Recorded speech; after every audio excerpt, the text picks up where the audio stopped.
کتاب ہے ایمان کے بیان میں. تو اب ایمان کے متعلق جو احادیث ہیں اس کتاب کے اندر وہ ذکر کریں گے. تو اس کے اندر پہلی فصل جس کے اندر بخاری شریف اور مسلم شریف کی متفق علیہ حدیث کو ذکر کیا جائے گا، یا صرف امام بخاری نے جن کو روایت کیا اس کو ذکر کیا جائے گا، یا صرف امام مسلم رحمۃ اللہ علیہ نے جن کو ذکر کیا ان کا ذکر کیا جائے گا پہلی فصل کا. تو پہلی فصل کی پہلی حدیث تو حضرت عمر بن خطاب رضی اللہ تعالی عنہ فرماتے ہیں کہ اسی اثناء میں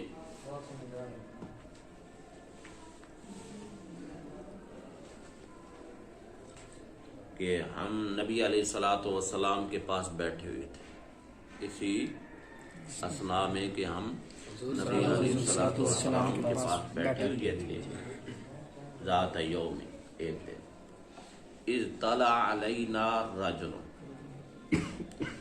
جب ہمارے پاس ایک بندہ تشریف فرما ہوا، ایک بندہ آیا ہمارے پاس، ایک آدمی آیا، شدید و بیاض الثیاب، سخت سفید کپڑوں والا، سخت سفید کپڑوں والا، شدید و سواد الشعر، اور سخت کالے بالوں والا. ایک تو ہوتے ہیں نا سفیدی جو ہے کپڑے، تم نے بھی پہنے ہوئے سفید کپڑے، لیکن وہ بہت زیادہ سفید. ایک ہے صرف کالے، ایک بہت زیادہ کالے بال تھے. لا یرا علیہ اثر السفر، اور اس پر سفر کا جو اثر ہے وہ بھی دکھلائی نہیں دیتا تھا، اور نہیں پہچانتا تھا اس کو ہم میں سے کوئی ایک. حتیٰ جلس الی النبی صلی اللہ علیہ وآلہ وسلم، حتیٰ کہ وہ آ کر بیٹھ گئے حضور کے پاس. فاسند رکبتیہ الی رکبتیہ، اور اپنے دونوں گھٹنے حضور کے گھٹنوں کے ساتھ کیا ہے ملا لی. ووضع کفیہ علی فخذیہ، اور رکھا اپنی دونوں ہتھیلیوں کو علی فخذیہ، اپنی رانوں پر یا حضور کی رانوں پر. یا تو یہ ہے نا کہ اپنی رانوں پر یہاں رکھ لی، یا یہ ہے کہ آگے بڑھ کر کے اوپر کیا ہے حضور کی رانوں پر کیا ہے ہاتھوں پر کیا ہے اپنے ہاتھ رکھ لی.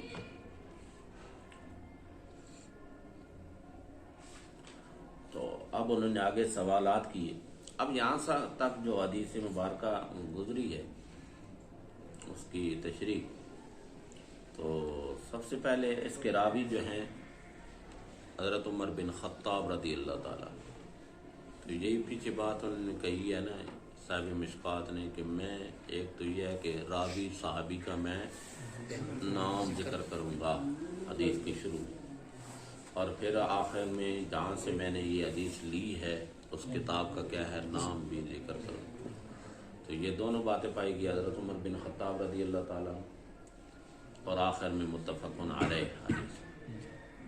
متفقن علیہ حدیث اس وجہ سے کہ بعض لوگوں کی تشریح تو یہ ہے نا کہ متفقن علیہ حدیث اس حدیث کو کہا جاتا ہے جس حدیث کو امام بخاری رحمۃ اللہ علیہ نے اور امام مسلم رحمۃ اللہ علیہ نے اپنی کتابوں کے اندر کیا ہے ذکر کیا ہو. اور بعض محدثین یہ کہتے ہیں کہ امام بخاری رحمۃ اللہ علیہ نے بھی اس حدیث کو ذکر کیا ہو اور امام مسلم رحمۃ اللہ علیہ نے بھی اس حدیث کو ذکر کیا ہو، ایک ہی صحابی، اس حدیث کا راوی ایک ہی صحابی رضی اللہ تعالیٰ. تو آپ حضرت عمر بن خطاب رضی اللہ تعالیٰ عنہ دوسرے خلیفہ ہیں. تو جو راوی ہے نا صحابی جن کا ذکر آئے تھوڑا بہت ان کا پتہ بھی ہونا چاہیے. تو حضرت عمر بن خطاب رضی اللہ تعالیٰ عنہ دوسرے خلیفہ. تو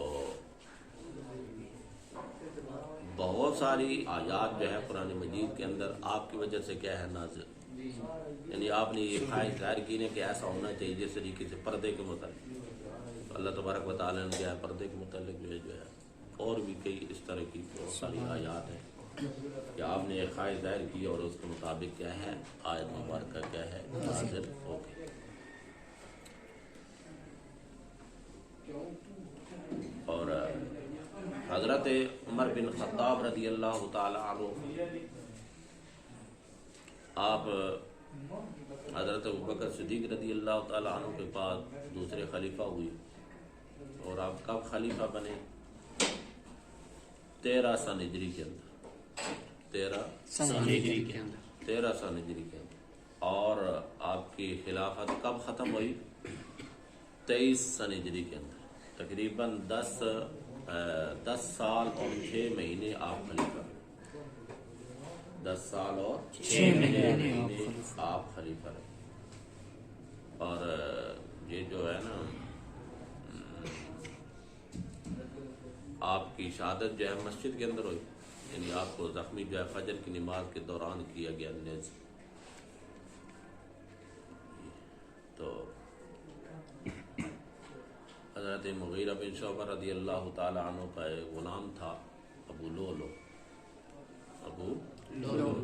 یہودی تھا، تو آپ اس نے کیا ہے خنجر کو زہر آلود کر کے جو ہے آپ کو مارا اس کے ذریعے، اور اس کی وجہ سے آپ کیا ہے شہید ہو۔ تو اچانک وہ بندہ جو ہے ظاہر ہو گیا۔ اب اس کی کیفیت کیا تھی کہ سخت سفید کپڑے تھے، سخت سفید کپڑے تھے، سخت کالے بالوں والا، اور اگلی بات یہ ہے کہ سفر کا جو ہے اثر وہ بھی دکھلائی نہیں دیتا، سفر کا کیونکہ اس وقت گھوڑوں پر لوگ سفر کرتے تھے، یہ تو نہیں نا پنجاروں میں بیٹھے چیزیں بند کر لی اندر ایسی جو ہے آن کر دی ہے، پھر نہ کپڑے خراب ہوں گے تو، اور نہ جو ہے امامہ شریف خراب ہوگا، اور نہ جو ہے مسکٹ جو ہے خراب ہوگی، یہ تو نہیں تھا۔ اب ظاہر سی بات ہے کہ گھوڑوں پر سفر کرنا ہے تو پھر راستے کے جو اثرات ہیں مٹی وغیرہ دھول وغیرہ اڑ کر جو ہے امامے پر بھی آئے گی، چہرے پر بھی آئے گی، جو ہے کپڑوں پر بھی جو ہے آئے گی، تو ایسا دکھلائی نہیں دیتا تھا۔ ظاہر سی بات ہے جس بندے میں باہر جانا اس نے کوئی نہ کوئی کیا ہوتے تھے اثرات ہوتے تھے، دور سے آئے تو وہ بھی پتہ نہیں چلتا، اور ہم میں سے کوئی جانتا بھی نہیں تھا۔ تو اب ظاہر سی بات اگر دور سے نہیں آیا تو یہیں کا رہنے والا ہے، تو یہاں کا جو بندہ رہنے والا ہو اس علاقے کا تو ہر کوئی جانتا ہے، دیہاتوں کے اندر تو پہلے مدینہ شریف ویسے تھا تو سبحان اللہ شہر تھا نا، لیکن آبادی اس کی تھوڑی تھی، سارے لوگ پہچانتے تھے کہ کون یہاں جو ہے مدینہ شریف کا باشندہ ہے، کون جو ہے باہر کا رہنے والا، تو سارے جانتے تھے، لیکن ہم میں سے کوئی جانتا بھی کوئی نہیں تھا۔ یعنی عجیب بات تھی کہ سفر کے اثرات بھی اس پر نہیں تھے، اور پھر اس کو پہچانتا بھی کوئی نہیں تھا۔ اس کا مطلب کیا ہے کہ نہ سفر کر کے آیا ہے اور نہ ہی یہاں کا مقیمی، یہاں باشندہ یہاں کا ہے۔ اچھا جی، حتیٰ جلس الی النبی صلی اللہ علیہ وسلم، حتیٰ کہ ڈائریکٹ آ کر کے ہے حضور کے پاس آ کر بیٹھ گئے، فاسند رکبتیہ الی رکبتیہ، اتنا نزدیک ہو گیا کہ آپ نے گھٹنے جو ہے حضور کے گھٹنوں کے ساتھ کیا ملا، اتنا نزدیک گھٹنے، حضور تو پہلے ہی بیٹھے ہوئے تھے گھٹنوں کے، تو وہ بھی انہوں نے کیا ہے تحیات کی شکل کے اندر کیا ہے آپ نے گھٹنے جو ہے حضور کا ادب کرتے ہوئے جو ہے اس طرح سے، اور رکھا اپنی دونوں ہتھیلیوں کو اپنی رانوں پر یا حضور کی رانوں پر، تو اپنی رانوں پر تو ادب کا تقاضا یہی ہے کہ اپنی رانوں پر کیا ہے رکھ کر کیا ہے بندہ بیٹھے، لیکن اس کے اندر دونوں احتمال ہے کہ حضور کے جو ہے رانوں پر رکھے یا اپنی رانوں پر۔ وقال یا محمد صلی اللہ علیہ وسلم، اور انہوں نے عرض کیا کہ یا محمد صلی اللہ علیہ وسلم مجھے خبر دیجئے اسلام کے متعلق، مجھے خبر دیجئے اسلام کے متعلق، اسلام کیا ہے؟ فرمایا کہ الاسلام اسلام یہ ہے کہ ان تشہد اللہ الہ الا اللہ وان محمد رسول اللہ، تم گواہی دو کہ سوائے اللہ کے کوئی معبود نہیں ہے اور حضرت محمد صلی اللہ علیہ وآلہ وسلم اللہ کے رسول ہیں، اور نماز کو قائم کرو، زکوٰۃ کو ادا کرو، رمضان شریف کے روزے رکھو اور حج بیت اللہ کرو اگر تمہیں اس کی کیا ہو اختیار۔ تو یہ نبی علیہ الصلوۃ والسلام نے اسلام کی کیا ہے تشریح، یعنی ظاہری اعمال کا نام کیا ہے، وہ اسلام ہے۔ ظاہری اعمال کا نام کیا ہے، اسلام، یعنی اس کے بعد کلمہ توحید کے بعد تم نماز پڑھو، روزہ رکھو، حج کرو، زکوٰۃ کرو، یہ اسلام ہے، یہ اسلام۔ تو وہ کہنے لگے کہ آپ نے سچ کہا ہے۔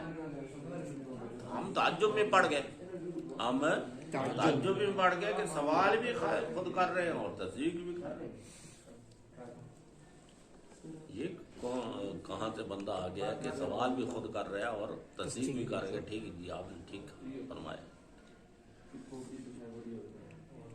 پھر وہ کہنے لگے کہ مجھے خبر دیجیے ایمان کے متعلق، مجھے خبر دیجیے ایمان کے متعلق۔ تو حضور نے فرمایا کہ ان تؤمن باللہ وملائکتہ وکتبہ ورسلہ والیوم الآخر، تمہارا ایمان لانا اللہ پر اور ملائکہ پر اور اس کی کتابوں پر اور اس کی رسولوں پر اور یوم آخر اور ہر اچھی تقدیر پر ایمان لانا اور ہر بری تقدیر پر کیا ہے، ایمان لانا۔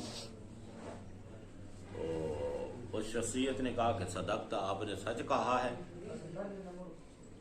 آپ نے سچ کہا۔ تو ایمان کس چیز کا نام ہے؟ تو یہاں ایمان کس چیز کا نام کہا گیا ہے کہ باطنی جو عقیدہ ہے، باطنی جو عقیدہ ہے اس کو جو ہے کیا کہا گیا ہے، ایمان کہا گیا۔ ظاہری اعمال کا نام کیا ہے، اسلام ہے۔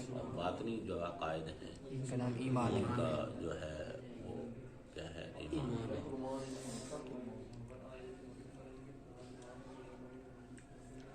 تو وہ کہنے لگی کہ مجھے خبر دیجئے، فأخبرنی، ہمارے کیا ہے، مجھے خبر دیجئے احسان کے بارے میں، اور مراد اس سے کیا ہے، اخلاص ہے۔ مراد کیا ہے، اخلاص۔ یہ اخلاص کیا چیز ہے؟ تو حضور نے فرمایا کہ تم اللہ کی عبادت کرو گویا کہ تم اللہ کو دیکھ رہے ہو، یعنی دو سٹیپ، دو حالت۔ سب سے بہترین حالت یہ ہے کہ اللہ کی تم عبادت کرو تو اللہ کو کیا ہے، دیکھ رہے، اللہ کو دیکھ رہے۔ تو یہ پہلی حالت، یہ عظیم حالت ہے۔ اور کہ انسان جب بھی اللہ کی عبادت کرتا ہے، عبادت نماز، روزہ، حج، زکوٰۃ ساری عبادت ہی ہے۔ جب بھی اللہ کی عبادت کرو تو اس طریقے سے کرو کہ اللہ کیا ہے، دیکھ رہے، اللہ کو، تم اللہ کو کیا ہے، دیکھ رہے، تم اللہ کو دیکھ رہے ہو۔ فَإِن لَّمْ تَكُن تَرَاهُ، اور اگر تم اللہ کو نہیں دیکھ سکتے تو فَإِنَّهُ يَرَاكَ، بس بے شک وہ تمہیں دیکھ۔ اگر پہلی حالت اور پہلی کیفیت تم اپنے اوپر تعریف نہیں کر سکتے کہ میں اللہ کو دیکھ رہا ہوں، تو کم از کم یہ ہونا ضرور چاہیے کہ چلو میں تو نہیں دیکھ سکتا، مجھے اللہ تبارک و تعالیٰ تو مجھے تو دیکھ رہا ہے۔ فَإِنَّهُ يَرَاكَ، پس بے شک وہ تمہیں دیکھ رہا ہے، یعنی اللہ تو تمہیں دیکھ رہا ہے۔ تو یہ دو ہی کیفیت ہونی چاہیے۔ عبادت جو بھی بندہ کرے، نماز پڑھے، روزہ رکھے، حج کرے، زکوٰۃ، تو یہ کیفیت ہونی چاہیے۔ چلو میں اللہ تبارک و تعالیٰ کو تو نہیں دیکھ سکتا، رب تعالیٰ تو مجھے دیکھ رہا ہے۔ ٹھیک ہے، تو یہ ہے احسان، یہ ہے اخلاص۔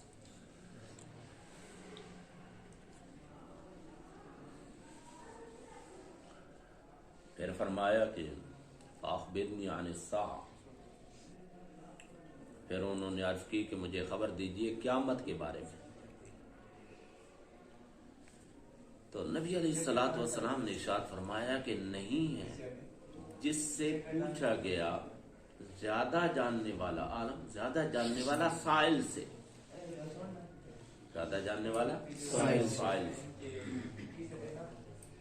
تو پھر وہ کہنے لگے کہ مجھے خبر دیجیے اس کی نشانیوں کے بارے میں۔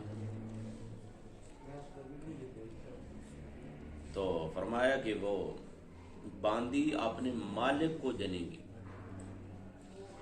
باندی اپنے مالک کو جنے گی، ربتہا مالک،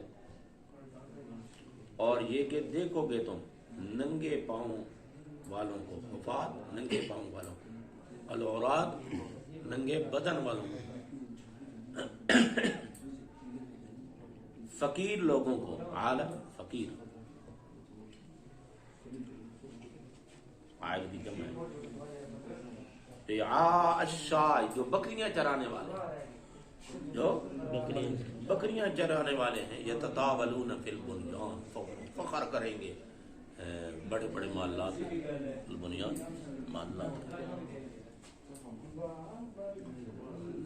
بڑے بڑے محلات کے اندر وہ کیا کریں گے؟ فخر کریں گے۔ تو اب یہ ہے کہ سوال یہ کیا گیا کہ آپ بتلائیں کس کے بارے میں؟ قیامت کے بارے میں۔ تو نبی علیہ الصلوۃ والسلام نے ارشاد یہ نہیں فرمایا کہ میں تو جانتا ہی نہیں ہے قیامت کے بارے میں۔ نبی علیہ الصلوۃ والسلام نے جواب یہ ارشاد فرمایا کہ میں سوال کرنے والے سے زیادہ نہیں جانتا، سوال کرنے والے سے، یعنی قیامت کے بارے میں تم بھی جانتے ہو، میں بھی جانتا ہوں، اب یہ سارا مجمع ہے، اس کے سامنے بات کرنے کی کیا ضرورت ہے؟ ان لوگوں کے سامنے بات کرنے کی، حضور کے پاس صحابہ کرام موجود تھے نا، ان کے سامنے قیامت کی بات کرنے کی کیا ضرورت ہے؟ یعنی اللہ تبارک و تعالیٰ کا حکمت یہی تھی کہ نبی علیہ الصلوۃ والسلام قیامت کے متعلق نہ بتائیں، قیامت کے بارے میں اس وقت نہ بتائیں۔ تو اس وجہ سے حضور نے ارشاد فرمایا کہ میں زیادہ نہیں جانتا۔ اب یہ کہہ دینا کہ مطلق حضور جانتے ہی نہیں قیامت کے بارے میں، اگر حضور جانتے ہی نہیں ہے تو پھر حضور نے کیوں ارشاد فرمایا کہ جمعے والے دن قیامت قائم؟ دن بھی بتا دیا، دن بھی بتا دیا اور مہینہ بھی بتا دیا۔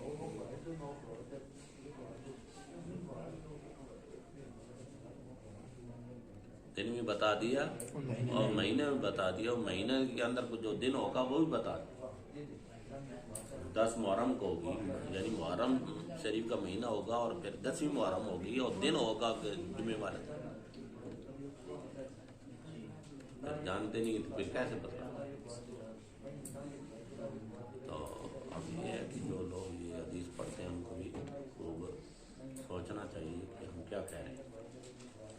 آگے وہ مطلب نہیں ہے کہ میں جانتے نہیں، میں تو صرف نبی علیہ الصلوۃ والسلام جانتے تھے سب کچھ، لیکن اس وقت بتانا جو ہے مناسب نہیں تھا،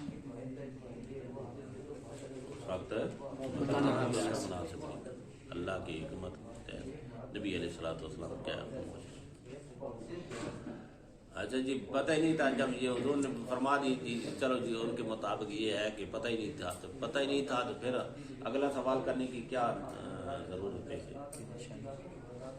کہ نشانیاں بتلائیں گے؟ جس بندے کو اس چیز کا پتہ ہی نہیں وہ نشانی کا بتلائے؟ پھر سے میں پوچھوں کہ تم نے جو ہے لاہور دیکھا ہوا؟ تو یہ کہے کہ میں تو لاہور گیا ہی نہیں۔ اب میں سوال کروں گا تو بے وقوفی یہ ہے نا کہ میں سوال کروں گا ہاں جی نشانیاں بتلا، تو وہ یہی کہے گا استاد جی میں نے ایک دفعہ کہہ دی ہے کہ میں نے لاہور گیا ہی نہیں، میں نے لاہور دیکھے نشانی میں کہاں سے بتاؤں؟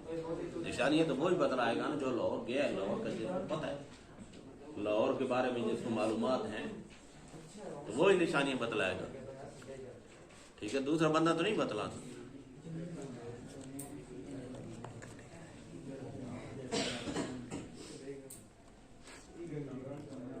تو پھر اگر یہ بات ہوتی نا، یہ بات حضرت جو اللہ کے یہ مقدس فرشتے آئے تو ان کو بھی یہ بات سمجھ نہیں آئی، جب حضور فرما رہے ہیں کہ مجھے پتہ نہیں ہے تو پھر اگلا سوال کرنے کی کیا ضرورت؟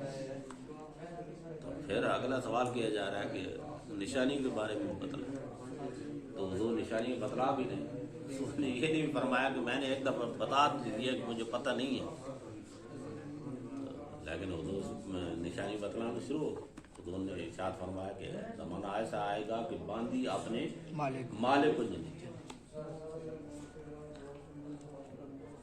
تو مالک کو جنے، اور اب اس کا کیا مطلب ہے؟ یعنی ایک وقت ایسا آئے گا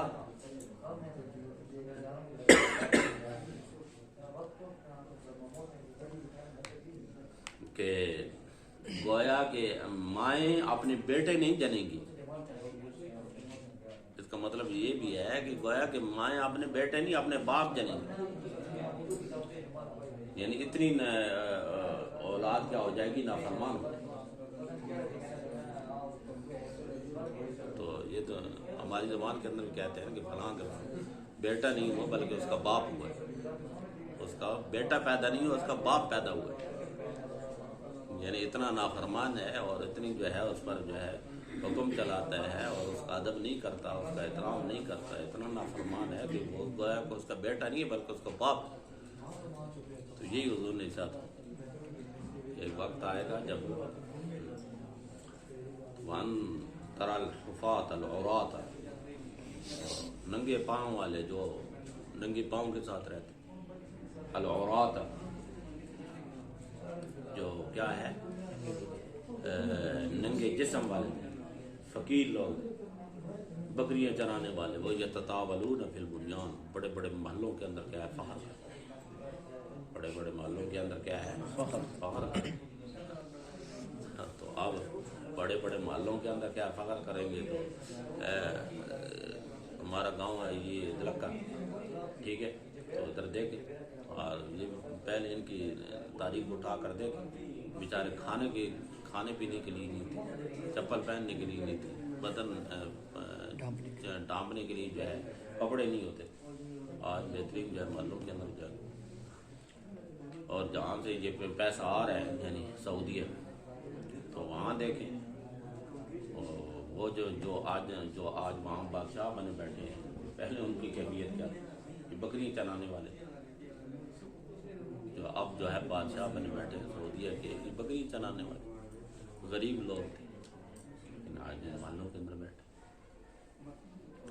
تو یہ قیامت کی نشانی میں سے حضرت عمر فاروق قال، حضرت عمر فاروق رضی اللہ تعالیٰ عنہ فرماتے ثم من طلق، پھر وہ شخص کیا ہے چلا گیا، تو پھر وہ شخص چلا گیا، فلبثت ملیا، میں تھوڑی دیر کیا ہے ٹھہرا رہا، کون؟ حضرت عمر فاروق رضی اللہ تعالیٰ۔ ثم قال لی یا عمر، پھر فرمایا مجھے کہ اے عمر اتدری من السائل، تم جانتے ہو کہ یہ سائل کون تھا، یہ سوال کرنے والا کون تھا؟ تو میں نے کہا کہ اللہ و رسول ہوا، تو اس سے شرک تو نہیں لازم ہے، تو معاذ اللہ جائے حضرت عمر فاروق رضی اللہ تعالیٰ شرک کر رہے ہیں، شرک جو ہے، تو پھر بعد میں لکھنے والے امام بخاری امام مسلم بھی انہی الفاظ کو کیا ذکر کر رہے ہیں، اللہ و رسول اللہ، یہ صحابہ کرام کی توحید ہے، حضور کے بغیر تو وہ بات ہی نہیں کر سکتے، جب بھی اللہ کا نام لینا ہے ساتھ رسول اللہ صلی اللہ علیہ وسلم کا کیا ہے نام ذکر کر۔ آج 14 سے یہ بات پتہ چل گیا ہے کہ یہ تو حضور کا نام لینا ساتھ شرک ہو گیا۔ تو حضور نے ارشاد فرمایا کہ یہ جبرائیل امین تھے، یہ جبرائیل امین تھے، یہ سارا قصہ چل رہا ہے، جو سوال کر رہے تھے، سخت سفید کپڑوں والے تھے، سخت سیاہ بالوں والے تھے، اچانک آ گئے، نہ کوئی ہم میں سے کوئی ان کو جانتا تھا، تو کون تھے؟ جبرائیل امین تھے، وہ تمہیں تمہارا دین سکھلانے کے لیے آئے۔ سوال کیوں کر رہے تھے؟ تاکہ یہ جو ارد گرد بیٹھے ہیں ان کو دین سمجھ آ جائے، ان کا مقصد یہ تھا۔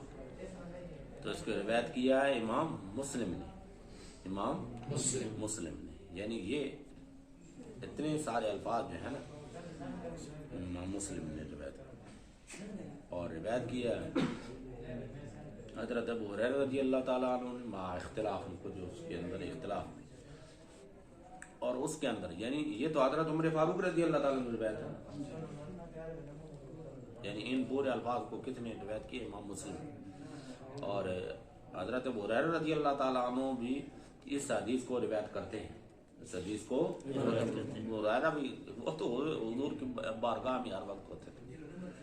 وہ یہ کہتے تھے کہ لوگ باتیں کرتے ہیں کہ ابو ہریرہ جو ہے اتنی زیادہ حدیثیں بیان کرتے، حضرت ابو ہریرہ نے تو حدیثیں بیان کرنی ہے، لوگوں کو تو معاملات ہیں، زمینیں، کسی کی دکانداری ہے، کسی کی تاجر ہے، ساروں کا کام ہے. تو ابو ہریرہ کا تو کوئی کام کرنا نہیں، اس نے تو یہیں رہنا حضور کی بات آ کے جو بھی حضور نے بات ارشاد فرمانی ہے کہ ابو ہریرہ کے کان کے اندر جانی ہے، اس نے بیان کرنی ہے. تو لوگوں کو اس سے کیا پریشانی ہے؟ ایک داڑے کے غصے چاہ گیا یہ لوگ گلا کریں گلا کرنی سو کیا.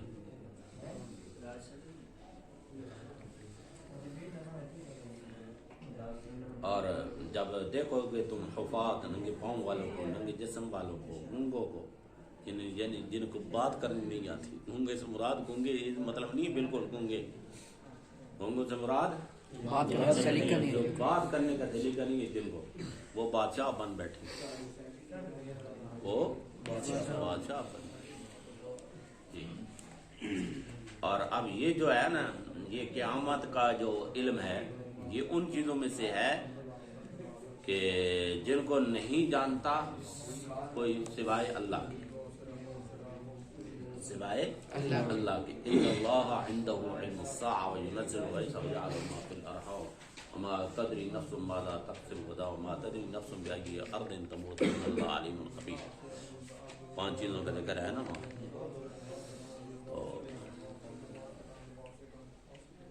تو اللہ نے ارشاد فرمایا کہ علم الساعة کا علم کیا ہے؟ اللہ ہی کے پاس ہے. ينزل الغيث ويعلم ما في الارحام ما تدري نفس ماذا تكسب غدا ما تدري نفس بأي ارض تموت. 5 چیزوں کو وہاں کیا ہے ذکر ہے. تو اب اس کا جواب کیا ہے؟ ہم تو کہہ رہے ہیں کہ نبی علیہ الصلوۃ والسلام کو قیامت کے علم. تو اس کا جواب یہ ہے کہ یہاں جو فرمایا گیا کہ اللہ ہی اس کو جانتا ہے، ان 5 اور کوئی نہیں جانتا. اس کا مطلب کیا ہے کہ اس کے علاوہ کوئی اور قیاس سے یا تخمینے سے یا اندازے سے کوئی نہیں جان سکتا. قیامت کو کوئی نہیں جان سکتا. پیٹ کے اندر کیا ہے اس کو کوئی نہیں جان سکتا. تو وحی کے ذریعے سے کیا ہے معلوم ہو سکتا ہے، وحی کے ذریعے سے معلوم ہو سکتا ہے. حضور کو وحی کے ذریعے سے کیا ہے معلوم، حضور کو وحی کے ذریعے سے، یعنی آج خود کوئی معلوم کرنا چاہے بات تخمینے سے اندازے سے تو وہ معلوم نہیں کر سکتا. ہاں اللہ خود بتا دے وحی کے ذریعے سے تو یہ ہو سکتا ہے.